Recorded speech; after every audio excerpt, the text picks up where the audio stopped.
उसके थनों से दूध निकलना भी आरंभ हो गया।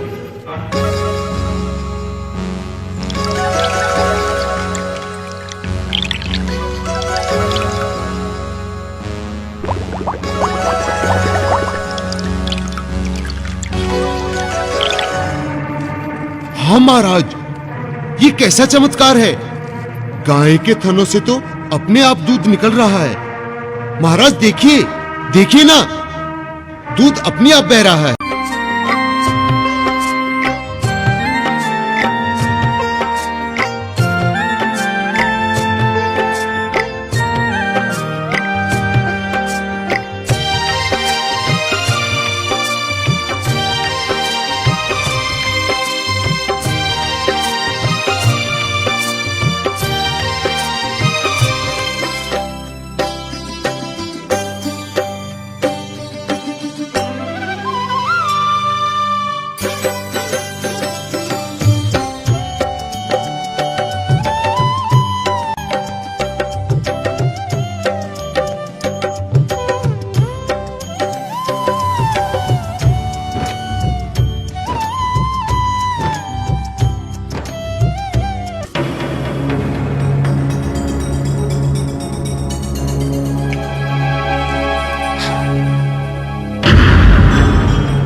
हे भगवान, क्या हो गया इस गाय को? इसने तो आज भी दूध नहीं दिया।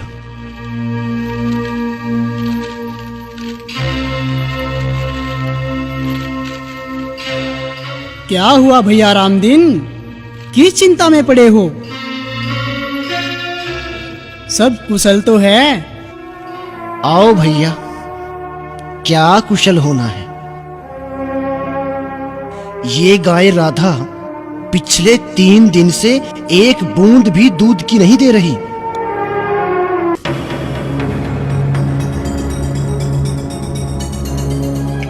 अरे भैया, बच्चिया ने दूध चूंग लिया होगा, इसमें इतना चिंतित होने की क्या बात है? नहीं भैया, बच्चिया को तो मैं गाय के पास लाता भी नहीं।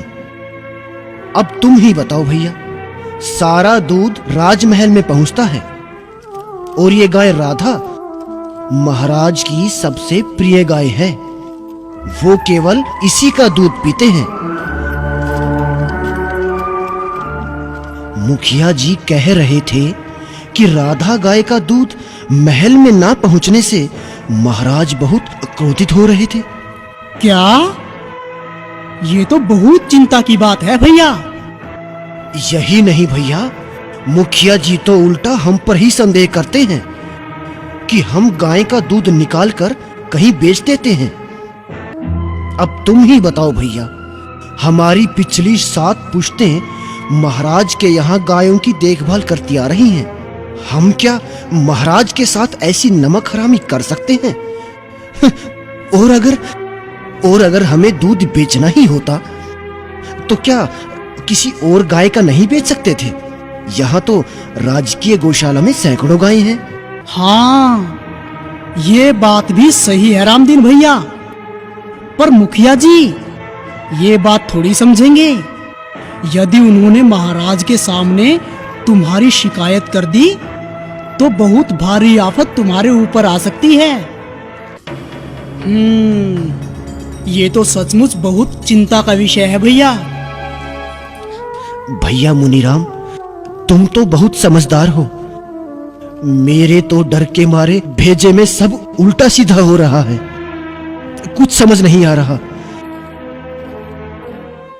अगर कल इस गाय ने दूध नहीं दिया तो हमारी तो खैर नहीं भैया, हम तो निर्दोष ही मारे जाएंगे। भैया रामदीन, ये भी तो हो सकता है कि इस गाय का दूध कोई और निकाल लेता हो और तुम्हें पता भी न चलता हो।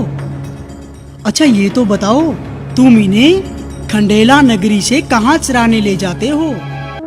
अरे भैया, मैं तो इन्हें पास के खाटू गांव में चराने ले जाता हूँ, और वहां के लोग तो इतने अच्छे हैं कि दूध चुराने की बात तो छोड़ो, वो तो स्वयं ही हमें अपनी गायों का दूध पिला देते हैं। और इसी कारण भैया, खाटू गांव के लोग हमें तो बहुत ही अच्छे लगते हैं। और मुझे ही क्या, स्वयं महाराज भी खाटू गांव से और वहां के लोगों से बहुत प्यार करते हैं। फिर भी भैया रामदीन, मेरे कहने से कल तुम इस गाय की पूरी निगरानी करो। कोई ना कोई तो अवश्य है जो इस गाय का दूध निकाल रहा है। तुम्हारा कहना सत्य है भैया, मैं कल इसकी पूरी निगरानी करूंगा। हो सकता है कोई इसका दूध चोरी करता हो। अच्छा भैया, मैं तो चलता हूँ, लेकिन घबराने की कोई बात नहीं, सब ठीक हो जाएगा भैया। राम राम भैया। राम राम भैया, राम राम भैया, राम राम।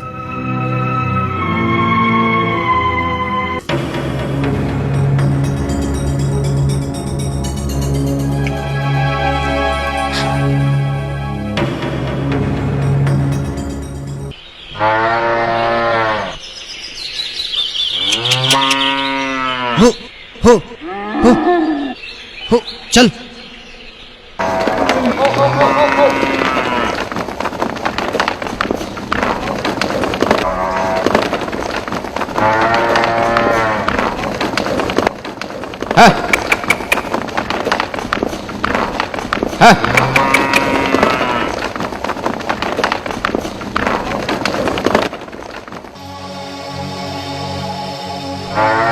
हो हो हो हो चल।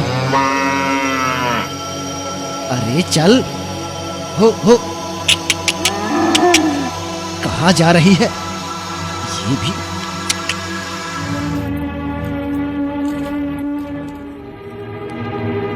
अरे वो राधा गाय कहाँ गई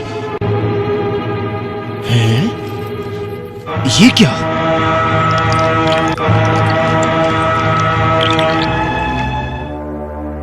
हे भगवान, ये कैसा चमत्कार है? इसके थनों से तो अपने आप दूध निकल रहा है।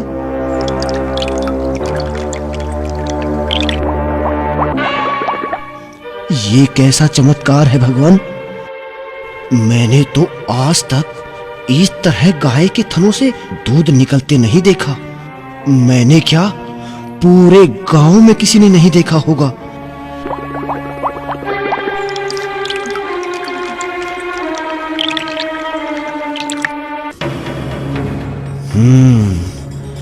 फिर तो हर दिन इसी तरह गाय का दूध निकल जाता है। इसी कारण ये गाय दूध नहीं देती। मुझे ये सब दृश्य मुखिया जी को दिखाना चाहिए, ताकि उन्हें भी तो पता चले कि मैं दूध की चोरी नहीं करता। दूध तो अपने आप ही थनों से निकल जाता है।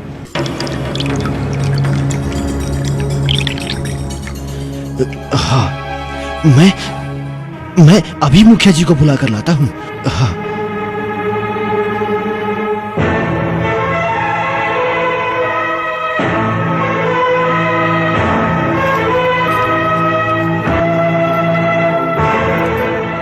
है? ये क्या? दूध निकलना तो बंद हो गया।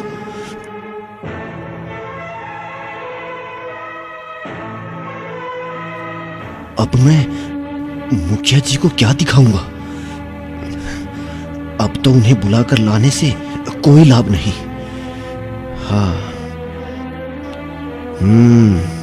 मैं उन्हें कल साथ लेकर आऊंगा और जब गाय के थनों से दूध निकलेगा तब मैं उन्हें दिखाऊंगा।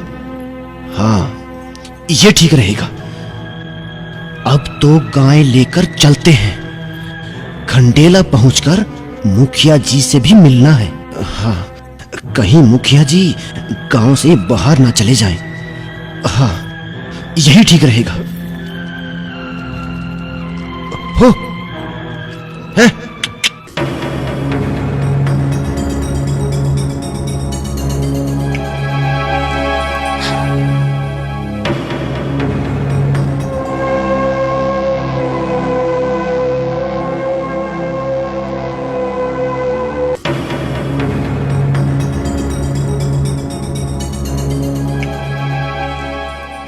मुखिया जी, राम राम। राम राम रामदीन, कहो कैसे हो? गाय ने दूध देना शुरू किया या नहीं? उसी बारे में तो आपसे बात करने आया हूं। मुखिया जी, गाय दूध देगी भी कैसे? गाय का दूध तो अपने आप थनों से बाहर निकलने लगता है। क्या? ये तुम क्या कह रहे हो रामदीन? दूध, अरे दूध अपने आप थनों से कैसे बाहर निकलेगा? हाँ मुखिया जी, मैंने ये अद्भुत दृश्य अपनी आंखों से देखा है। अगर आपको विश्वास नहीं होता तो कल मेरे साथ चलकर आप भी ये अद्भुत दृश्य अपनी आंखों से देख लेना। तब तो आपको मेरी बात का यकीन हो जाएगा ना मुखिया जी। अगर यही बात है और ऐसा अद्भुत चमत्कार हो रहा है तो मैं जाकर यह समाचार महाराज को देता हूं। कहीं ऐसा ना हो कि इस सब के कारण नगरी पर कोई संकट ना आ जाए। आपका कहना सत्य है मुखिया जी। ये अनहोनी घटना कोई संकट लेकर भी आ सकती है। हो सके तो आप महाराज को भी खाटू गांव साथ ले आइए। हाँ, ये उचित रहेगा। मैं महाराज को सारी घटना से अवगत करवा अपने साथ ही खाटू ग्राम ले आऊंगा। तुम वहीं मिलना रामदीन। जी मुखिया जी, अब मैं चलता हूं। राम राम मुखिया जी। राम राम। राम राम भाई रामदीन, राम राम।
महाराज की जय हो।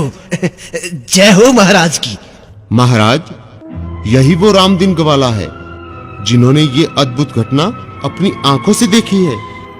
रामदीन, क्या मुखिया जी ने हमें जो बताया है क्या वो सत्य है? हाँ महाराज, बिल्कुल सत्य है।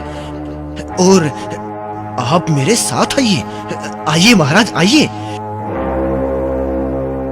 मैं आपको भी ये अद्भुत दृश्य दिखाता हूँ। चलो। आइए महाराज, आइए। आइए ना महाराज।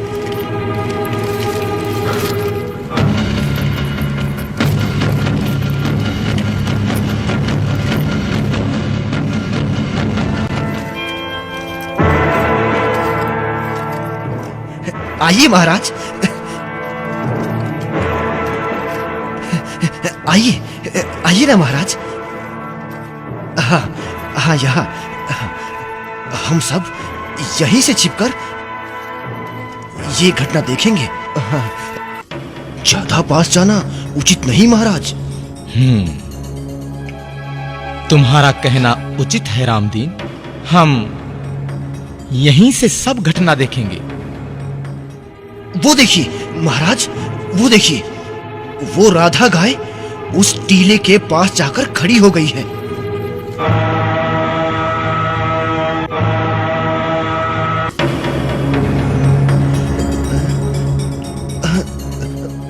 और महाराज, महाराज देखिए महाराज, अरे वो देखिए महाराज, वो देखिए, उसके थनों से दूध निकलना भी आरंभ हो गया।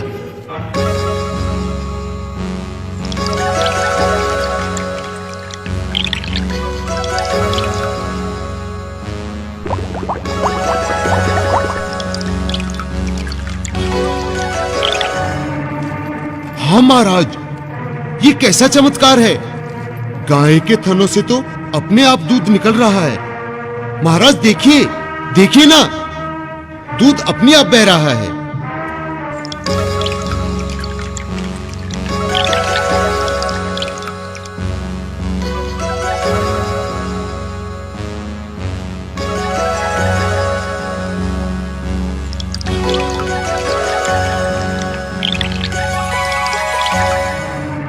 सचमुच ऐसा अद्भुत दृश्य मैंने न तो आज तक कभी देखा और न सुना है। ये तो सचमुच बहुत विचित्र घटना है।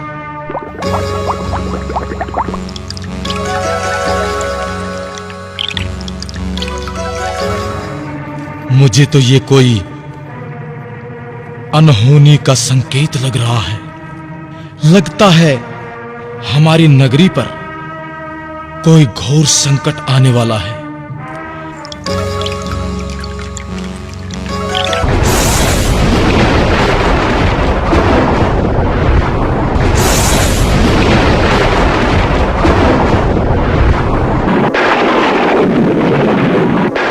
हे खंडेला नरेश,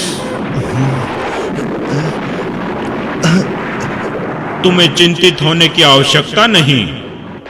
तुम्हारी नगरी व इस खाटू ग्राम पर कोई संकट नहीं आने वाला, बल्कि गाय के थनों से दूध बहना तो शुभ संकेत होता है। और ये खाटू की पवित्र मरुभूमि अब पूजनीय धाम बनने वाली है। हे महान आत्मा, आप कौन हैं? कृपया हमें अपना परिचय दें और किस प्रकार से ये खाटू गांव की भूमि धाम बनने वाली है। हे खंडेला नरेश, मैं पांडव कुलभूषण भीमसेन का पौत्र व घटोत्कच पौत्र बर्बरीक हूं। महाभारत का युद्ध होने से पहले मैंने अपना शीश वासुदेव श्री कृष्ण को दान कर दिया था और उसी से प्रसन्न हो भगवान कृष्ण ने मुझे अपना श्याम नाम दिया और उचित समय आने पर हारे का सहारा बनने, दुखियों के दुख दूर कर इस जग का कल्याण करने हेतु खाटू ग्राम की पवित्र भूमि पर अवतरित होने का आदेश दिया। हे खंडेला नरेश, अब वो शुभ घड़ी आ गई है।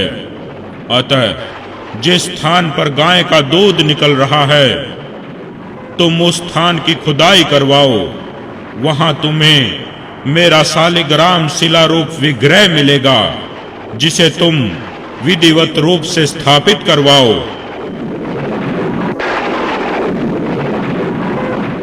मैं जगत कल्याण हेतु खाटू ग्राम की पवित्र भूमि पर प्रकट होना चाहता हूं।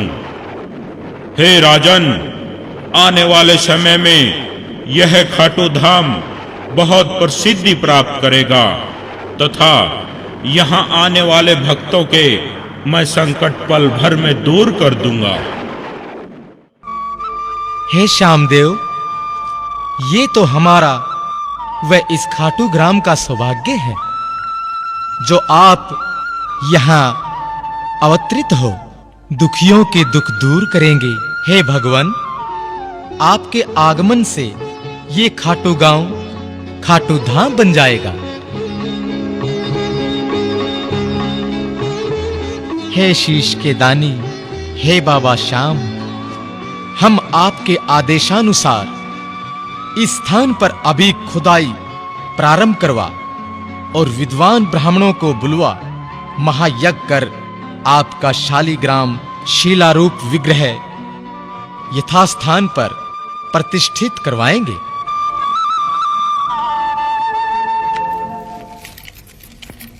मुखिया जी, यथाशीघ्र कामगारों को बुला इस स्थान की खुदाई प्रारंभ करो। हम अपने श्याम बाबा के दर्शनों के लिए व्याकुल हैं। जाओ मुखिया जी। जो आज्ञा महाराज, मैं अभी बुला कर लाता हूं।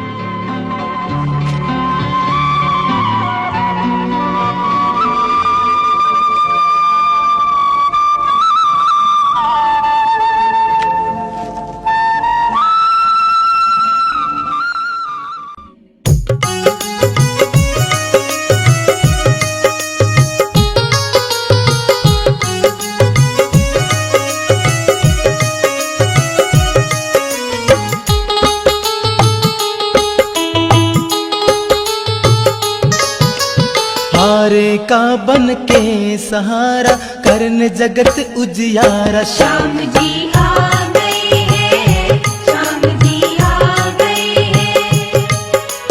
दीन दुखी और निर्धन ने है जब जब इसको पुकारा। श्याम जी आ गए हैं, श्याम जी आ गए हैं।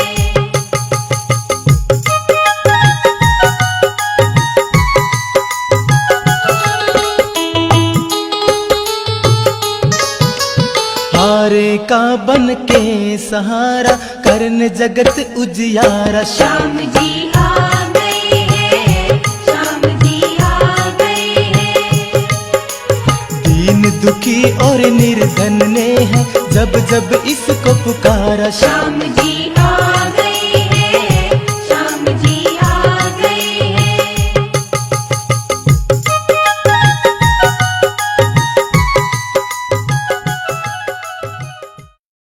मैं माँ हूँ, धरती माँ।